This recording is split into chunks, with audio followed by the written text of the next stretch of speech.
जितने बच्चे 2025 board exam देने वाले हैं क्लास 10th में है तो उनके वीडियो सबसे ज्यादा इंपॉर्टेंट है। मेरे प्यारे बच्चों, आज मैं आप लोग गणित का एक ऐसा वायरल पेपर बताने वाला हूं जो कि आपके पेपर में बिल्कुल हुबहू ये पेपर आप लोगों का छपने वाला है। पूरा का पूरा मेरे प्यारे बच्चों कोड याद कर सकते हो, 822 EJ कोड है। मेरे प्यारे बच्चों, पूरा का पूरा सोल्यूशन एक एक क्वेश्चन में बताया हूं बहुत अच्छे तरीके से, ताकि हर एक बच्चे का 70 में 70 नंबर लेकर आ पाए और सारे बच्चे 95% ओवरऑल आकर अपने डिस्ट्रिक्ट में, जिले में टॉप करके दिखाएं। मेरे प्यारे बच्चों, वायरल पेपर एडमिट कार्ड लेकर जाना, एडमिट कार्ड से यहाँ पे अनुक्रमा और नाम अपना जरूर से जरूर डाल लीजिएगा। और एक क्वेश्चन को ना 4 या 5 बार रिवाइज करना, एक क्वेश्चन को 4 या 5 बार अपने तरीके से लगाना, ताकि इतना प्रैक्टिस कर दो ना कि सारे क्वेश्चन आपके दिमाग में छप जाए, कि ताकि जब एग्जाम में बैठो तो सारे प्रश्नों को आराम से करते जाओ। और इस पेपर को हल करने के लिए आपके पास जो समय दिया जाएगा, 3 घंटे 15 मिनट का समय दिया जाएगा, तो मात्र 2 घंटे के अंदर पेपर का पेपर पूरा का पूरा छाप के चले आओ। इतना प्रैक्टिस कर दो ना कि 2 घंटे के अंदर पूरा का पूरा पेपर जो है, ये पेपर बिल्कुल एकदम समाप्त करके चले आना। एक एक क्वेश्चन पे बता रहा हूँ, एक क्वेश्चन भी छोड़ना नहीं है आप लोगों को। नोट दिया है, नोट पढ़ना बहुत ही ज्यादा जरूरी है हम लोगों को। नोट में बोला है कि प्रारंभ के 15 मिनट परीक्षार्थियों को प्रश्न पत्र पढ़ने के लिए निर्धारित है। कहने का मतलब है कि 15 मिनट इस पेपर को आप पढ़ना है और 3 घंटे में इस पेपर को सॉल्व करना है। नीचे निर्देश दिया गया है, निर्देश एक बार पढ़ लेते हैं। जैसे बोला है कि सभी प्रश्न अनिवार्य हैं, कहने का मतलब इसमें जितने प्रश्न दिए गए हैं सारे प्रश्न करना अनिवार्य है। दूसरा है कि इस प्रश्न पत्र के 2 खंड है, मतलब 2 खंडों में यह पेपर बना हुआ है, जिसमें से पहला खंड अ है और खंड अ में 20 अंक के 20 बहुविकल्पीय प्रश्न है, जिनके उत्तर OMR शीट पर देना है। तो खंड अ में 20 ऑब्जेक्टिव क्वेश्चन पूछा जाएगा, जिनका उत्तर आपको OMR शीट पे देना होगा। आपको रखना होगा कि ऑप्शन ए सही है या बी सही है या सी सही है या डी सही है। 4 ऑप्शन देगा, उसमें रंगना होगा। काले पेन या नीले पेन से रंग सकते हो। चौथा है कि OMR शीट पर उत्तर अंकित किए जाने के पश्चात उसे काटे नहीं तथा इरेजर, व्हाइटनर आदि का प्रयोग न करें। कहने का मतलब है कि एक बार अगर आपने OMR शीट को रंग दिया कि पहला वाला ऑप्शन सही है, तो उसको रंग दिया, दोबारा ये नहीं कि इसको काटना है या इरेजर, व्हाइटनर आदि का प्रयोग करके इसे मिटाना है। मतलब जो ऑप्शन एक बार आपने रंग दिया उसको छोड़ दीजिए उसी तरह। इसके बाद 5वां है कि खंड ब में 50 अंक के संक्षिप्त उत्तर प्रकार या वर्णनात्मक प्रश्न है। खंड ब में 50 नंबर के आपके लघुत्तरीय दीर्घोत्तरीय प्रश्न देखने को मिलेगा। इसके बाद है कि खंड ब में कुल 5 प्रश्न है, टोटल प्रश्न जो है 5 है खंड ब में। इसके बाद प्रत्येक प्रश्न के प्रारंभ में स्पष्ट लिख दिया गया है कि उसके कितने खंड आपको करना है। चलिए आगे बढ़ते हैं। प्रत्येक प्रश्न के अंक उनके सम्मुख अंकित है। हर एक प्रश्न के आगे आपको लिखा हुआ मिलेगा कि प्रश्न 1 नंबर का है, 2 नंबर का है, 4 नंबर का है, 6 नंबर का है। जितना भी नंबर का होगा उसके सामने आपको लिखा हुआ मिलेगा कि यह प्रश्न जो है इतने नंबर का है। इसके बाद प्रथम प्रश्न से आरंभ कीजिए और अंत तक जाइए। उस प्रश्न पर समय नष्ट मत कीजिए जो आप हल नहीं कर सकते हैं। कहने का मतलब है कि शुरू से लास्ट तक हल करते जाइए। जो प्रश्न आपको नहीं आ रहा उस पर समय नष्ट करने की जरूरत नहीं है। लेकिन दावे के साथ कह सकता हूं कि अगर वीडियो अगर पूरा देखते हो तो ऐसा आप लोगों को कभी फील होगा ही नहीं कि ये प्रश्न नहीं आता है। इसलिए तो मैं कह रहा हूँ कि 4 या 5 बार प्रैक्टिस करके जाना है, कि ताकि सारे क्वेश्चन याद हो जाए आप लोगों को। देखिए यहाँ से पेपर आप लोगों का स्टार्ट हो रहा है खंड अ। देखिए खंड अ में यहाँ पे लिखा हुआ है ना बहुविकल्पीय प्रश्न। चलिए देखिए पहला प्रश्न क्या है, बहुत सिंपल प्रश्न है कि किसी धनात्मक पूर्णांक p के लिए प्रत्येक धनात्मक विषम पूर्णांक का रूप है।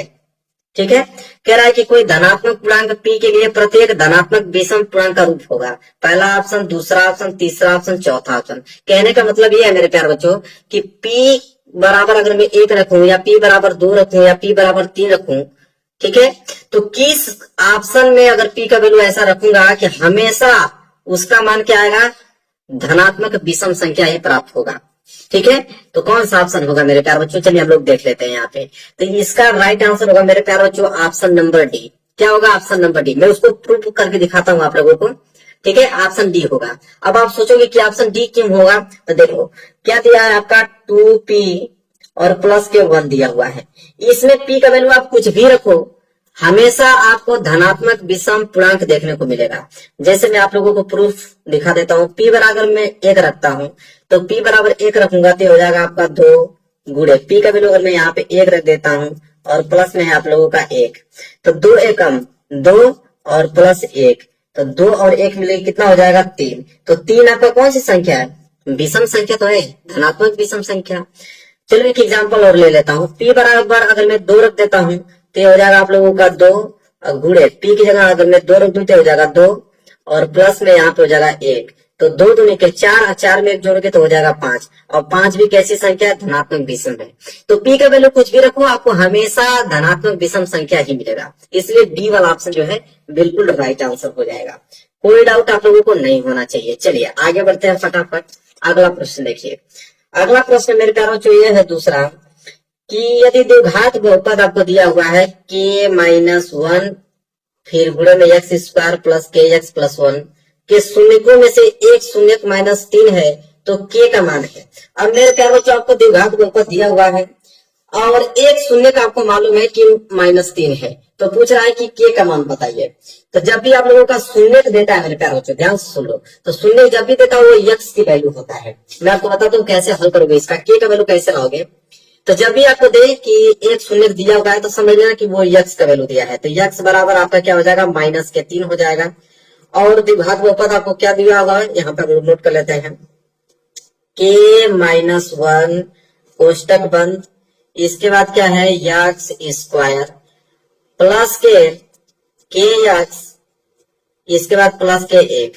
अब आपको कुछ करने की जरूरत नहीं मेरे प्यारे बच्चों, द्विघात यहाँ पे बहुपद है ना, इसको आप 0 के बराबर कर दो। क्या करोगे, 0 के बराबर कर देना, और x बराबर -3 का वैल्यू है, जहां पे भी x आएगा वहां पे आप -3 रखते जाना। चलिए रख के दिखाता हूं मैं। तो ये तो हो जाएगा आपका k-1, ठीक है, कोष्टक यहाँ मैंने बंद कर दिया, x आ गया, x मैं रखूंगा -3, तो हो जाएगा आप लोगों का -3 का यहाँ पे होल स्क्वायर और प्लस यहाँ पे मैंने रख दिया। अब ये हो गया के गुणे फिर x आ गया, x के वैल्यू फिर वही रखेंगे हम लोग, क्या -3 रखेंगे और प्लस में इधर हो गया आपका 1 और बराबर में इधर हो गया आप लोगों का 0। कोई डाउट नहीं होना चाहिए। अब इसको हल कर लो, हल करोगे मेरे प्यारे बच्चों तो -3 का स्क्वायर करोगे तो आ जाएगा 9, ठीक है, -3 का स्क्वायर करोगे तो 9, और कोष्टक में इधर बच गया आप लोगों का k-1 बच गया, और प्लस इधर क्या होगा आप लोगों का k को गुणा -3 में करोगे तो हो जाएगा आपका -3k, तो यहाँ पे कोष्टक में -3k और प्लस इधर हो गया 1 और बराबर में इधर हो गया आप लोगों का 0। समझ में आ गया आप लोगों को ना। अब 9 को गुणा k में करोगे तो हो जाएगा 9k, माइनस 9 को गुणा 1 में करोगे तो हो जाएगा 9, प्लस को गुणा माइनस में करोगे तो हो जाएगा माइनस, इधर हो गया आप लोगों का 3k बचा और इधर बचा आपका +1 और बराबर में क्या आ गया मेरे प्यारे बच्चों 0 आ गया। चलो अब इसको हल करते हैं।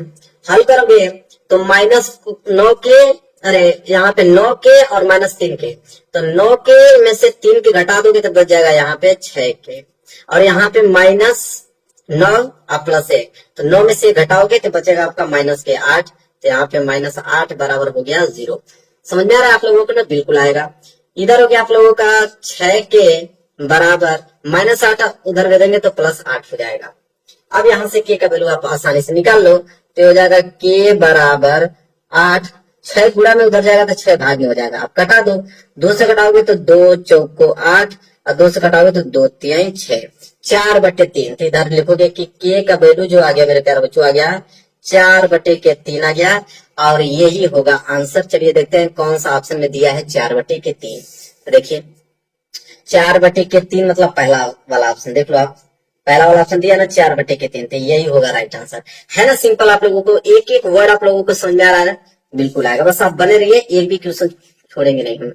आगे देखिए अगला प्रश्न, देखिए क्या है अगला प्रश्न है प्रश्न नंबर 3।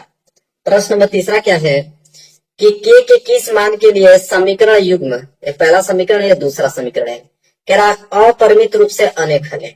कह रहा है कि k का कौन सा अगर वैल्यू आएगा अगर दोनों समीकरण युग्म अगर अपरिमित रूप से अनेक हल होगा तो ये भी बहुत ही ज्यादा सिंपल है। एक फार्मूला होता है, बस उसको आप याद किए रहोगे तो हो जाएगा। कैसे, देखो इसको हल करेंगे कैसे। सबसे पहले मेरे प्यार बच्चों दोनों समीकरणों को नोट करो। पहला समीकरण क्या दिया है 2x और प्लस में क्या दिया हुआ है 3y और बराबर में इधर आपको दिया है 5, ये आपका पहला समीकरण। दूसरा समीकरण यहाँ पे नोट करो क्या है 4x और प्लस में यहाँ पे हो गया आप लोगों का ky और बराबर में हो गया आप लोगों का मेरे प्यारे बच्चों 10। कोई डाउट नहीं होना चाहिए। अब करना क्या है कि यहाँ से a1 b1 c1 निकाल लो, इधर से a2 b2 c2 निकाल लो।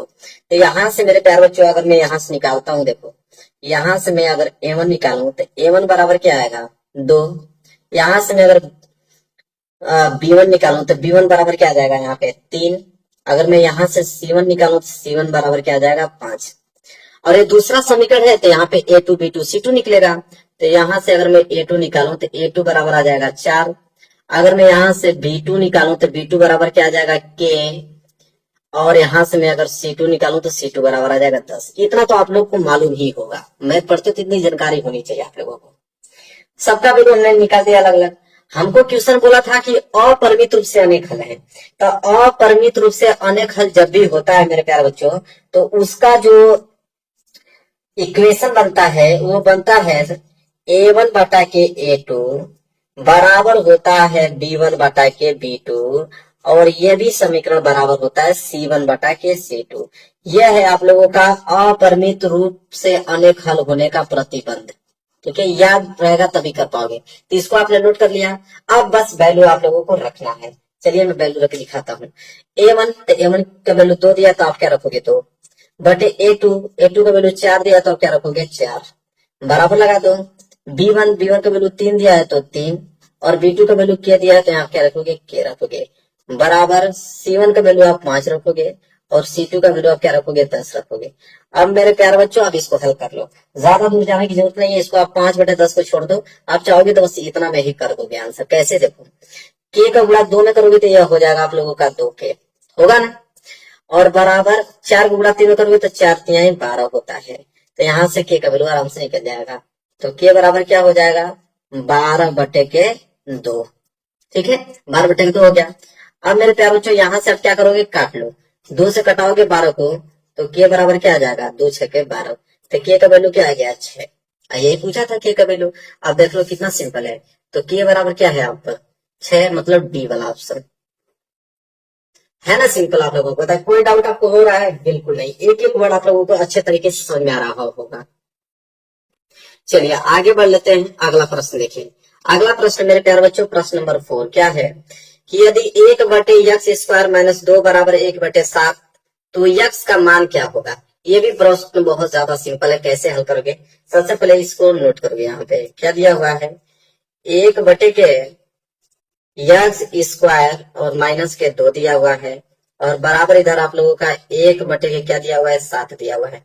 वैल्यू क्या पूछा है यक्स का, बस आप क्रॉस मल्टीप्लाई कर दीजिए। जैसे यक्स स्क्वायर माइनस 2 को गुणा जब 1 में करोगे तो आपको उतना ही आएगा, यक्स स्क्वायर माइनस 2 ही देखने को मिलेगा बराबर। 7 को गुणा इस 1 में करोगे तो 7 एकम 7 देखने को मिलेगा। अब यहाँ पे करोगे क्या कि यक्स स्क्वायर बराबर 7, और यह माइनस 2 उधर चला जाएगा तो हो जाएगा प्लस के 2। अब यहाँ से यक्स स्क्वायर की वैल्यू निकालो तो यक्स स्क्वायर बराबर 7 और 2 मिलकर हो जाते हैं 9। अब यहाँ से जब यक्स का वैल्यू निकालोगे तो यह वर्ग में है, उधर जाएगा तो वर्गमूल में हो जाएगा, तब यह वर्गमूल हो जाएगा 9 का। अब यहाँ पे वर्गमूल निकालना पड़ेगा। तो यक्स बराबर क्या हो जाएगा, वर्गमूल हमेशा प्लस और माइनस दोनों में निकलता है, इतना याद रखना। 9 का वर्गमूल क्या होता है 3, तो यक्स का वैल्यू कितना आ गया प्लस माइनस के 3 आ गया। चलिए देखते हैं, ऑप्शन में दिया हुआ है, देना तो चाहिए। देखो बी वाला ऑप्शन प्लस माइनस के 3, बी वाला ऑप्शन क्या हो जाएगा राइट आंसर हो जाएगा। समझ में आ रहा है आप लोगों को। चलिए आगे देखिए अगला क्वेश्चन क्या है। अगला क्वेश्चन भी आसान है। क्वेश्चन नंबर 5 में कि 1 से 10 तक की धनात्मक सम संख्याओं का समांतर माध्य होगा। मतलब कि 1 से लेकर 10 तक की जितने भी धनात्मक सम संख्या है उसका हमें समांतर माध्य ज्ञात करना है। देखो ये प्रश्न बहुत सिंपल है। सबसे पहले करोगे क्या कि 1 से लेकर 10 तक सभी धनात्मक सम संख्या लिखोगे। तो पहला तो हो जाएगा 2, इसके बाद हो जाएगा 4, 4 के बाद 6, 6 के बाद 8। तो 1 से लेकर 10 तक सिर्फ इतना ही धनात्मक सम संख्या है। अब इसका हमें निकालना है समांतर माध्य। तो समांतर माध्य क्या से निकालते हैं कि दी हुई संख्या को जोड़ दो, तो हो जाएगा 2 प्लस 4 प्लस 6 प्लस 8, मैंने जोड़ दिया। और जितनी भी संख्या है टोटल भाग दे दो, तो 1 2 3 4, टोटल संख्या कितनी है 4, 4 का भाग दे दो। अब यहाँ पे जोड़ोगे तो 8 6 14 4 18 2 20, कितना आ गया 20, 20 बटे मेरे प्यारे बच्चों 4, जब घटाओगे तो 4 5 20, तो 5 जो है वो आ गया आप लोगों का समांतर माध्य। 5 का मतलब मेरे प्यारे बच्चों यहाँ पे ऑप्शन दिख रहा होगा आप लोगों को, डी वाला ऑप्शन जो है बिल्कुल राइट आंसर होगा, डी वाला। क्लियर हो गया। पांचवा प्रश्न भी आप लोगों को समझ में आ गया। चलिए आगे बढ़ते हैं मेरे प्यारे बच्चों। अगला प्रश्न है क्वेश्चन नंबर 6। देखिए क्वेश्चन नंबर 6 ये कह रहा है कि दो आकृतियां जिनके आकार समान हो परंतु आवश्यक रूप से अमाप समान न हो कहलाती है। ये बात आप लोगों को मालूम होगा कि अगर दो आकृतियां हैं, आकार उनका समान है लेकिन अमाप समान न होता है उसे हम लोग बोलते हैं समरूप आकृतियां। चलिए पहले इसको ऑप्शन देख लेते हैं कि ऑप्शन कौन सा दिया हुआ है।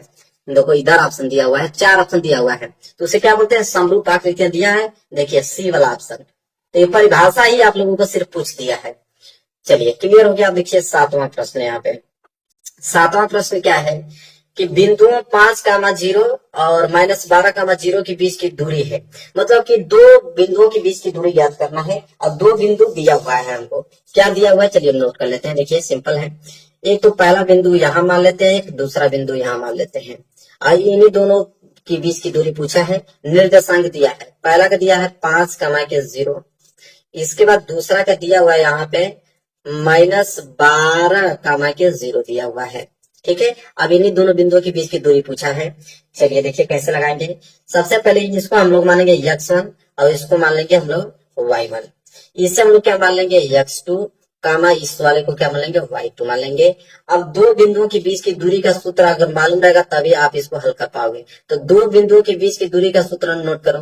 करनी में क्या होता है कि x2 माइनस x1 का होल स्क्वायर और प्लस में y2 माइनस y1 का होल स्क्वायर होता है।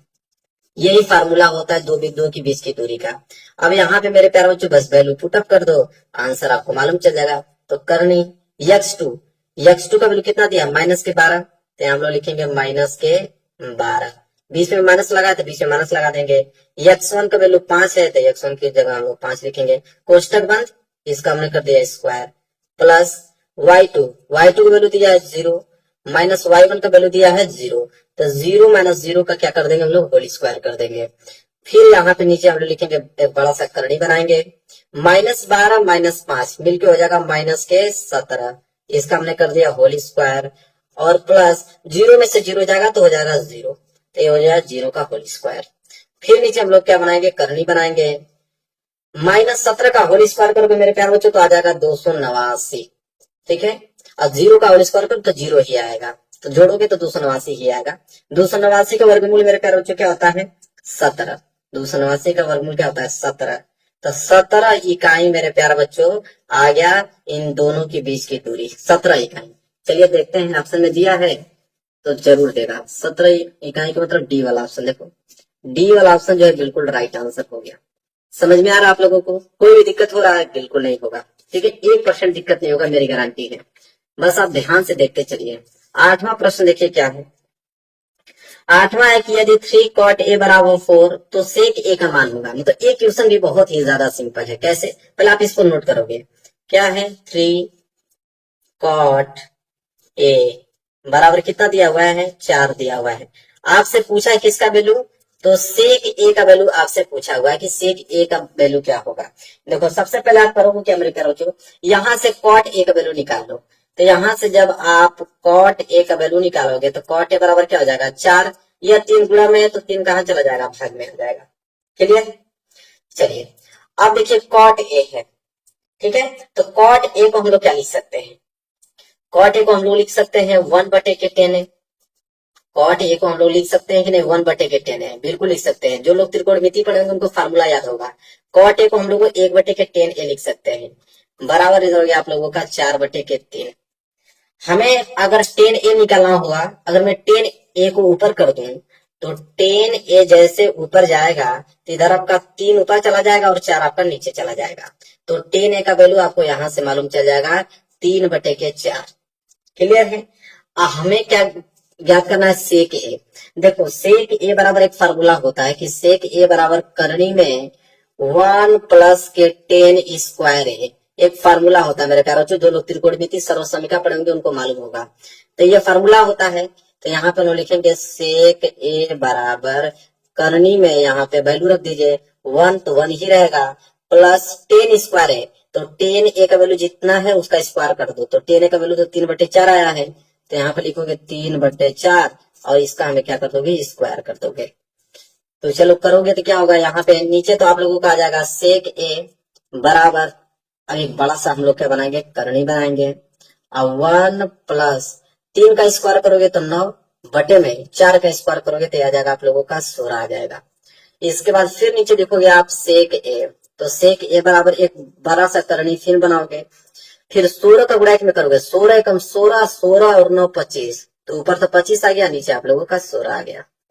ठीक है, फिर यहाँ पे लिखोगे आप सेक ए मेरे प्यारे बच्चों, सेक ए बराबर 25 का वर्गमूल क्या होता है 5, और इधर आपका नीचे 16 का वर्गमूल क्या होता है 4, तो सेक ए का वैल्यू कितना आ गया 5/4 है ना। सिंपल, आप लोगों को कोई दिक्कत है?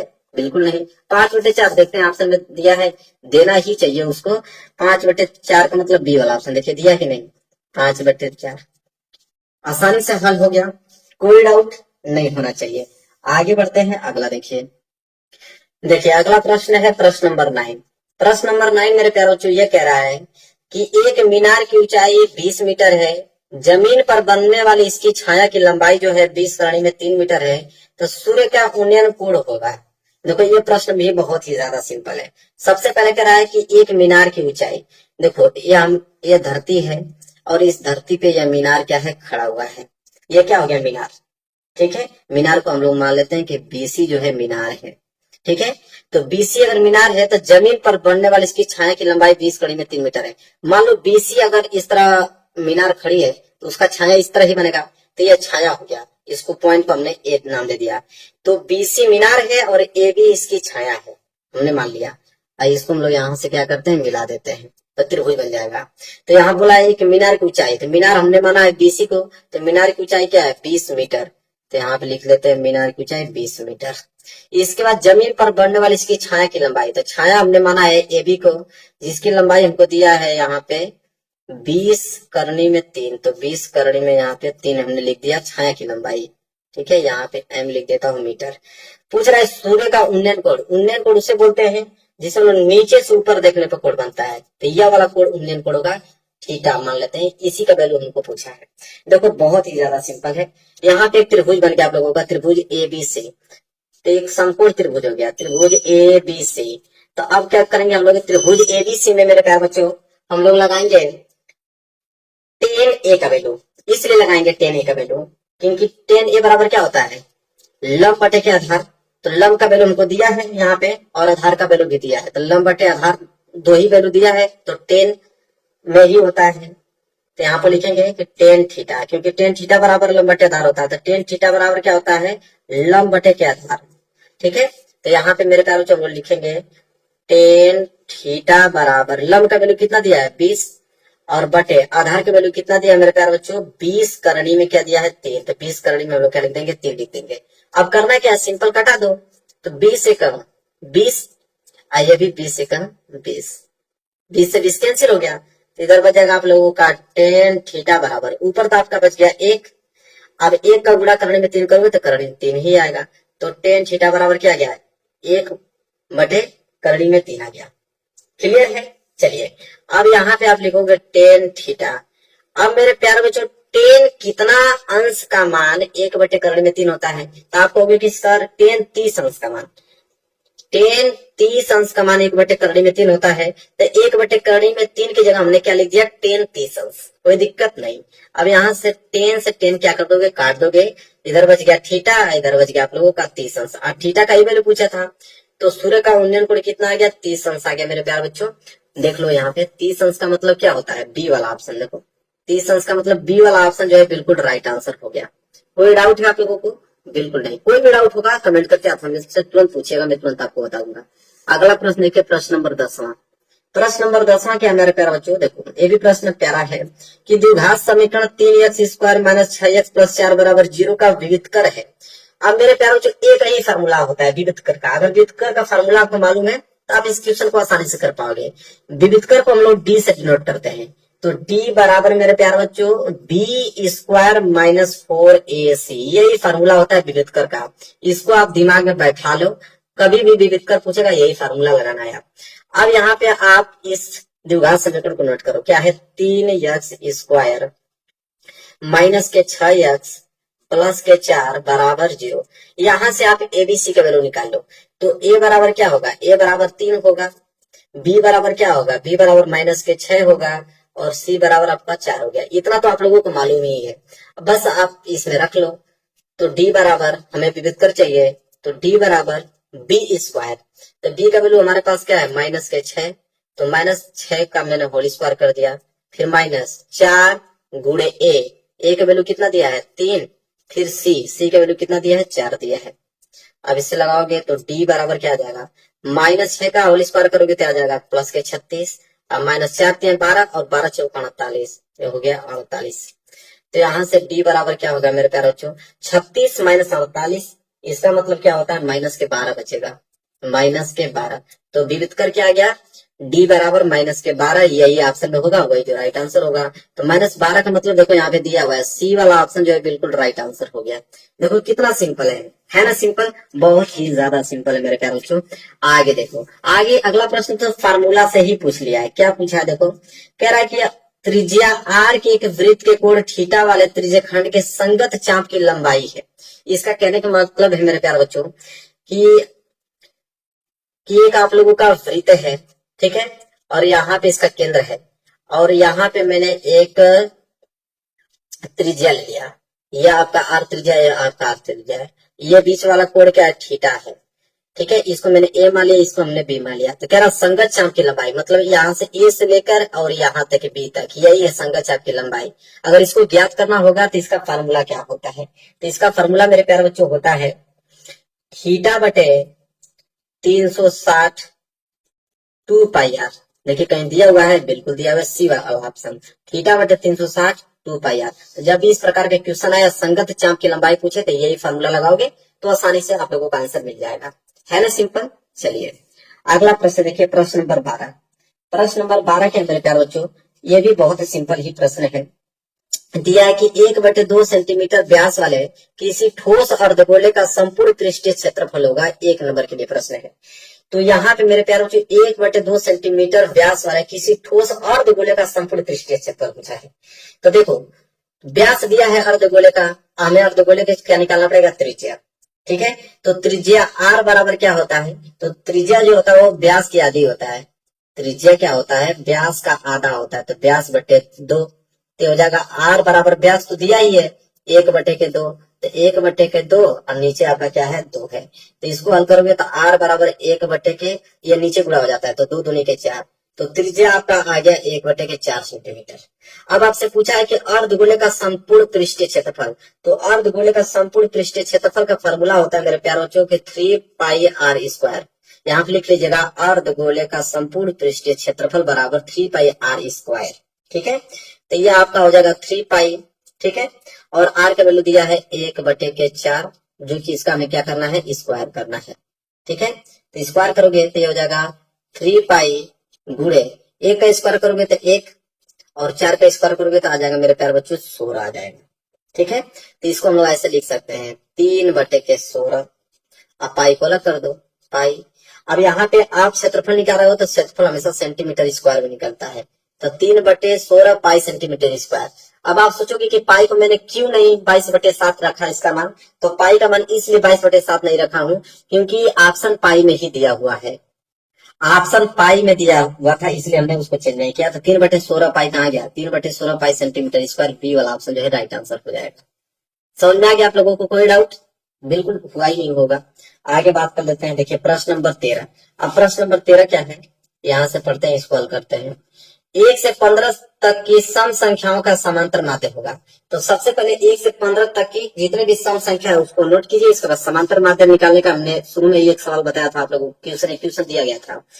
तो 1 से 15 तक कितनी सम संख्या है, एक तो आपका 2, इसके बाद 4, 6, 8, इसके बाद 10 के बाद मेरे प्यारे बच्चों 12 के बाद 14, सिर्फ इतना ही सम संख्या है। इसका समांतर माध्य निकालना है, तो समांतर माध्य क्या कहता है, अगर मैं यहाँ से इसका समांतर माध्य निकालूं, समांतर माध्य कहता है कि जितनी भी संख्या है सबको जोड़ो।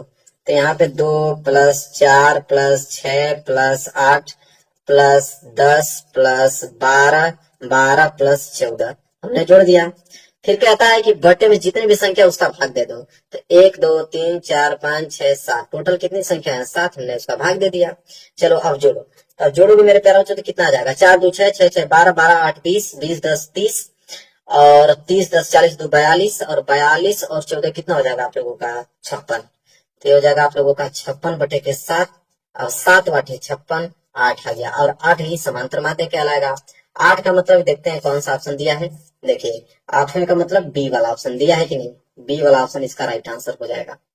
कोई डाउट है आप लोगों को? बिल्कुल, थोड़ा भी डाउट होगा तो पूछेगा, तो इससे डाउट होना नहीं चाहिए, बहुत सिंपल है। इसके बाद क्वेश्चन नंबर 14 देखिए क्या है कि एक साधारण पासे को एक बार फेंक कर 3 से बड़ी संख्या प्राप्त करने की प्रायिकता ज्ञात कीजिए। तो एक साधारण पासे को अगर हम लोग फेंकते हैं तो 3 से बड़ी संख्या प्राप्त करने की प्रायिकता पूछा है, ठीक है। तो मेरे प्यारे बच्चों, एक पासे को अगर आप फेंकोगे, एक पासे को अगर फेंकोगे तो सभी संभव परिणाम कितने होंगे? 6 होंगे। या तो 1 आएगा, या तो 2 आएगा, या तो 3 आएगा, या तो 4 आएगा, तो या तो 5 आएगा, तो 6। तो सभी जितने भी संभव परिणाम है वो टोटल कितने हैं? 6 है, ठीक है। और 3 से बड़ी संख्या प्राप्त करना है, तो 3 से बड़ी संख्या क्या है? तो 4 आ सकता है, या तो 5 आ सकता है, या तो 6 आ सकता है, यही तो आ सकता है 3 से बड़ी संख्या। तो यहाँ पे अनुकूल परिणामों की संख्या कितनी है? टोटल 3, ठीक है। तो अनुकूल यहाँ पे लिख दीजिएगा, यहाँ पे मैं तो क्वेश्चन सॉल्व कर रहा हूँ, यहाँ पे लिख लीजिएगा अनुकूल परिणामों की संख्या 3 है और सभी संभव परिणाम कितने हैं? 6 है। अब प्रायिकता ज्ञात करना है, तो प्रायिकता का फार्मूला होता है मेरे प्यारे बच्चों, यहाँ पे आप लिख लीजिएगा, मैं बोल देता हूँ, नोट कर लो। प्रायिकता कहता है कि अनुकूल परिणामों की संख्या, तो अनुकूल परिणामों की संख्या कितनी है? 3, और बटे में जो होता है सभी संभव परिणाम, तो सभी संभव परिणाम कितने थे? 6। अब 3 एकम 3 और 3 दूनी के 6, 1/2 इसका क्या आ जाएगा? प्रायिकता आ जाएगा। कितना सिंपल है, इस फार्मूले को नोट कर लेना है। 1/2 का मतलब होता है बी वाला ऑप्शन राइट आंसर हो गया। क्लियर है आप लोगों को? कोई डाउट नहीं होना चाहिए, समझ में आ रहा आप लोगों को ना? चलिए आगे बढ़ते हैं। देखिए अगला प्रश्न है प्रश्न नंबर 15, और ये भी बहुत ही ज्यादा सिंपल प्रश्न है, घबराने वाली बात नहीं है। मैं हूं तो कोई भी आप लोगों को प्रश्न भारी नहीं लगेगा। क्या है कि दो संख्याओं का योगफल 8 तथा उनका अंतर 2 है, तो संख्या ज्ञात कीजिए। तो दो संख्याओं का योगफल 8 दिया है, ठीक है। मान लेते हैं यहाँ पे कि पहली संख्या को हम लोग x मान लेते हैं और यहाँ पे दूसरी संख्या को y मान लेते हैं, ठीक है। अब यहाँ पे दिया है कि दो संख्याओं का योगफल, तो इनको अगर मैं योगफल करूं कि x प्लस y करूं, तो x प्लस वाई बराबर 8 दिया है, इसे हम लोग समीकरण 1 मान लेते हैं। और उनका अंतर मतलब x में से अगर मैं y घटा दूं तो अंतर कितना दिया है? 2 दिया है, इसे हम लोग समीकरण दूसरा मान लेते हैं।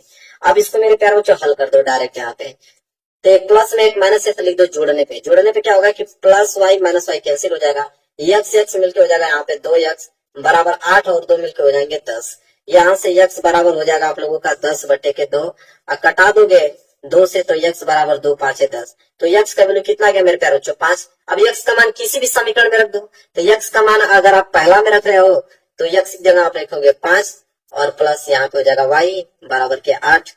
y बराबर क्या हो जाएगा? 8 प्लस 5 उधर जाएगा तो माइनस के 5 हो जाएगा। तो y बराबर 8 में से 5 घटाओगे तो 3। तो यहाँ x बराबर 5 और y बराबर 3 आ गया।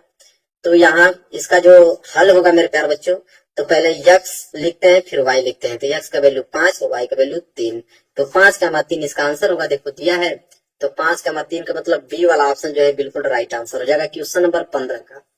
समझ में आ गया आप लोगों को? कोई डाउट नहीं होना चाहिए। आगे देखिए अगला प्रश्न क्या है? सुहाना बिंदु -3 का mat 4 की x अक्ष से दूरी, ठीक है। तो देखो एक फार्मूला याद कर लेना, कभी भी अगर आपको पूछे, यहाँ पे मैं नोट करा देता हूं कि बिंदु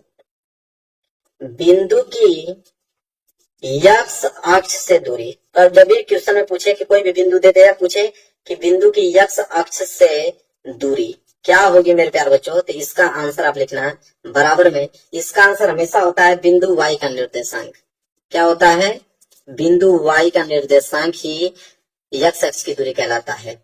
तो बिंदु y का यहाँ पे हो जाएगा निर्देशांक, ठीक है।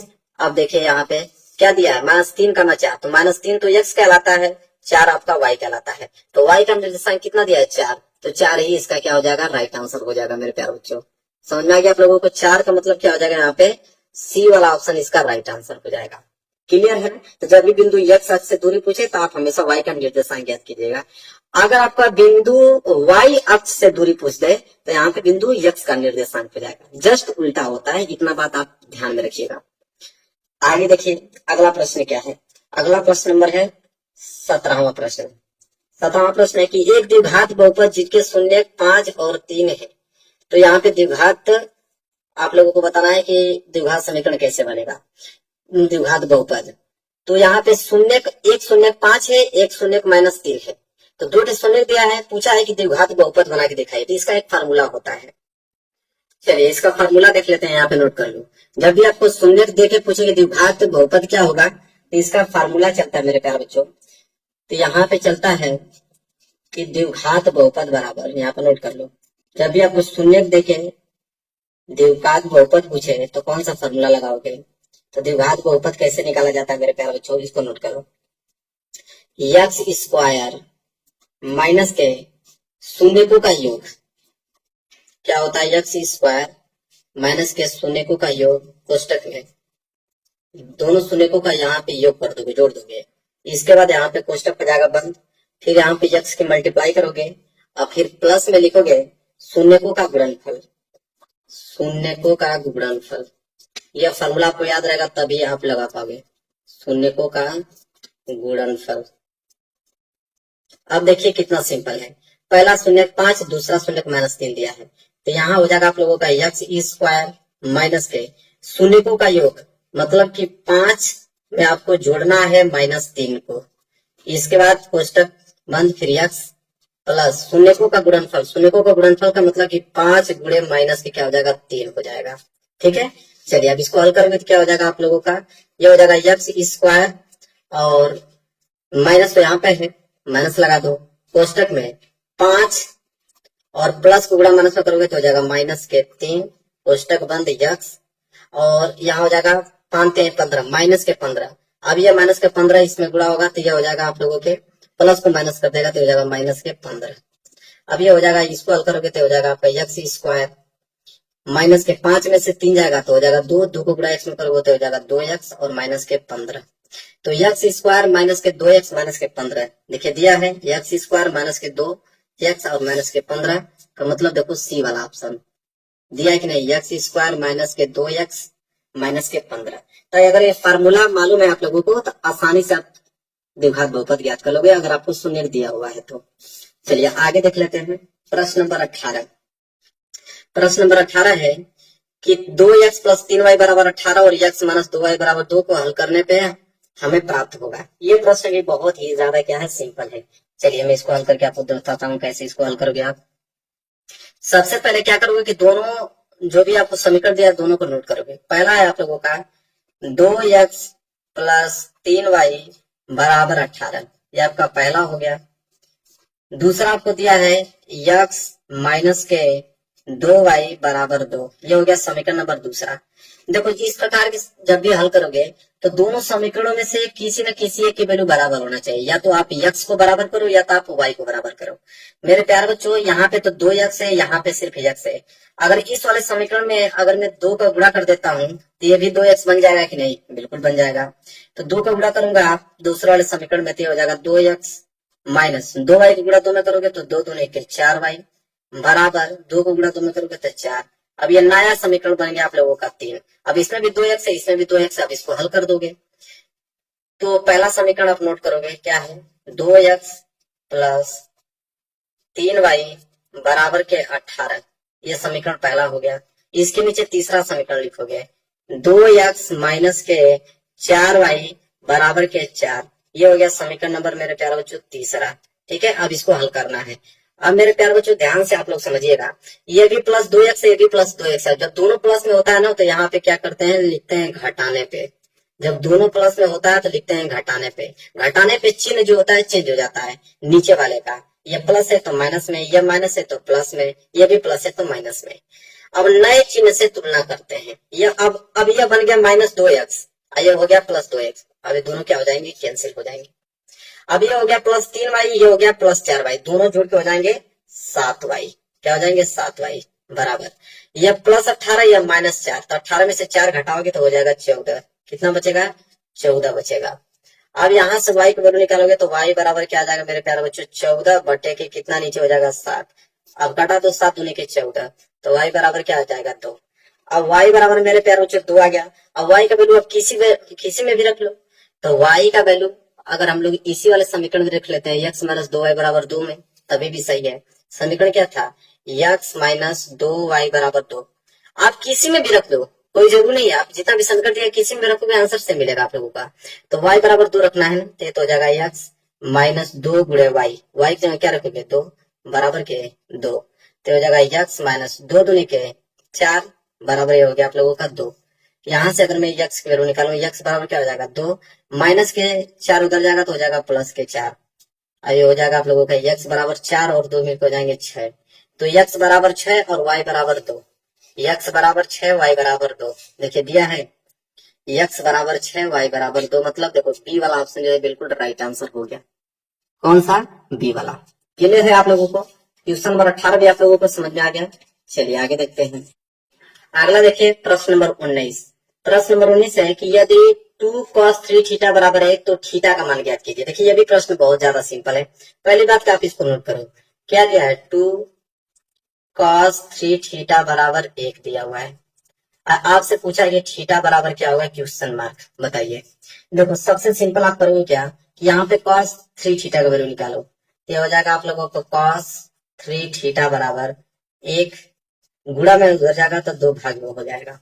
ठीक है, अब मेरे प्यारे बच्चों यह है आप लोगों का cos 3 थीटा।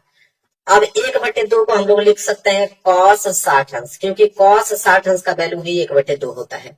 तो यहाँ cos से cos क्या हो जाएगा, कैंसिल हो जाएगा। यह हो जाएगा 3 थीटा बराबर 60 अंश। अगर मैं यहाँ से थीटा निकालूं तो थीटा बराबर क्या हो जाएगा 60/3। अब इसको कटा दो तो थीटा बराबर क्या हो जाएगा 20 अंश। थीटा बराबर क्या आ गया 20 अंश आ गया। यही हो गया आप लोगों का आंसर। और थीटा का वैल्यू पूछा था 20 अंश, देखो दिया है 20 अंश, मतलब सी वाला ऑप्शन दिया है। चलिए अब आगे देख लेते हैं अगला प्रश्न। अगला प्रश्न क्या है 20वां, कि यदि किसी बारंबारता बटन का माध्य आपको दिया है और माध्यिका दिया है तो उसका बहुलक पूछा है।